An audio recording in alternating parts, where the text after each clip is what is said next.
You know, I guess one person can make a difference. Enough said.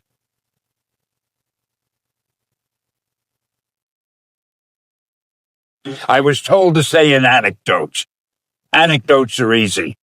So I thought to myself, what kind of anecdote can I tell these people who really have more important things to do? And I figured I'm going to tell you how Spider-Man came into being. And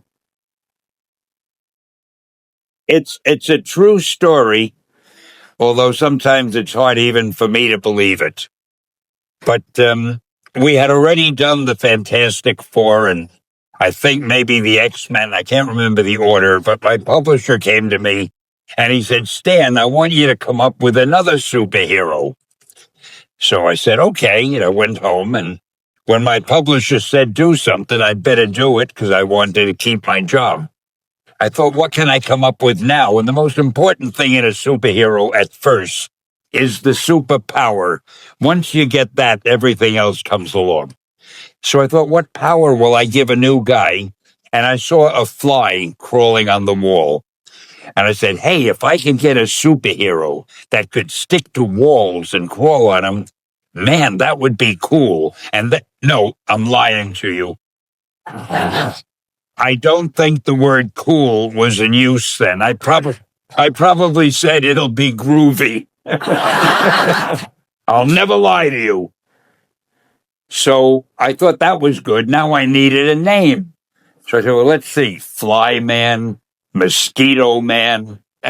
I got down to Spider-Man. Spider-Man. It just sounded dramatic. So, okay, I had my hero. I had his power, his name. And then I figured, just for fun, I'm going to give him personal problems. Because except for you people who are that your lives are perfect, but most other people have personal problems. And then I thought I'd make him a teenager, because there were no teenage superheroes that I knew of at the time. So armed with all that wonderful material, those great ideas, I ran into my publisher's office and I told him, this was my reaction, the reaction he gave me. Stan, that is the worst idea I have ever heard. First of all, and he started to give me his, because he's a very logical man, very intellectual. First of all, people hate spiders, so you can't call a hero Spider-Man.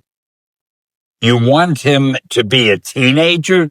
Teenagers can only be sidekicks. And you want him to have personal problems? Stan, don't you know what a superhero is? They don't have personal problems.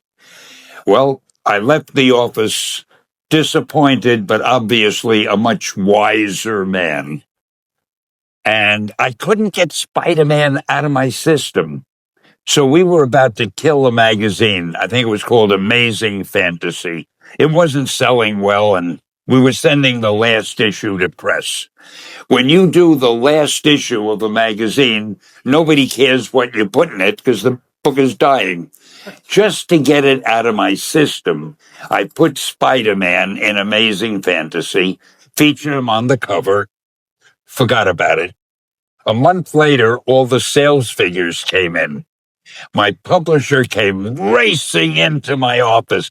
Stan, you remember that character we both loved so much, Spider-Man?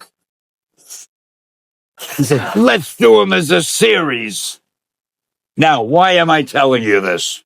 Besides the fact that I have to kill a little time. If you have an idea that you genuinely think is good, don't let some idiot talk you out of it.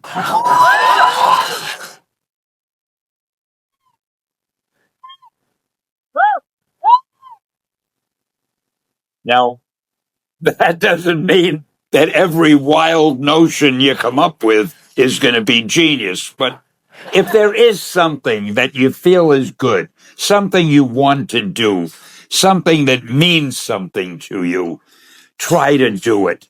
Because I think you can only do your best work if you're doing what you want to do And if you're doing it the way you think it should be done, and if you can take pride in it after you've done it, no matter what it is, you can look at it and say, I did that, and I think it's pretty damn good. That's a great feeling. I'm Stan Lee. I've been writing stories for the young generation for the past 30 years. During this time, I think I've learned a lot about what young people think. More importantly, I think I've learned a lot about what young people are. We're going to try to present a voice that somebody will listen to. The voice is needed. We hope it will be ours.